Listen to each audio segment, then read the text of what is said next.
Live from the world's capital markets, here are the latest financial headlines brought to you by News Factory. Hello and welcome to Tuesday's Daily Financial Digest.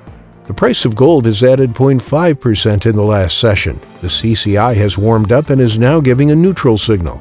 The euro-dollar pair has fallen 0.3% in the last session. The ATR has shifted into the high volatility zone.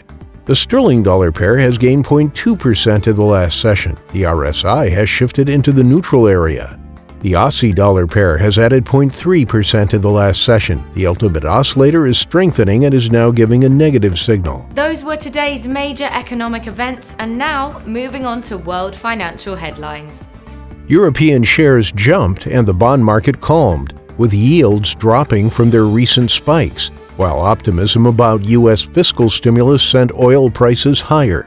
China's Inner Mongolia will ban all cryptocurrency mining activities by April 2021 amid efforts to curb high energy use projects, boosting the price of Bitcoin.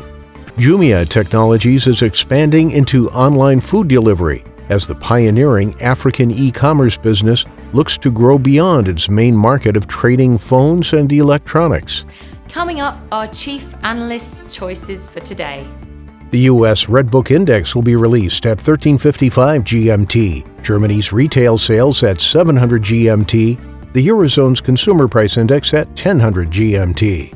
Japan's 10-year bond auction will be released at 3:35 GMT. Australia's RBA interest rate decision at 3:30 GMT, Australia's RBA rate statement at 3:30 GMT. We hope that you've enjoyed Tuesday's financial report.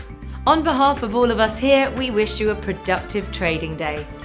Be sure to join us tomorrow morning for the latest news and events from the financial markets.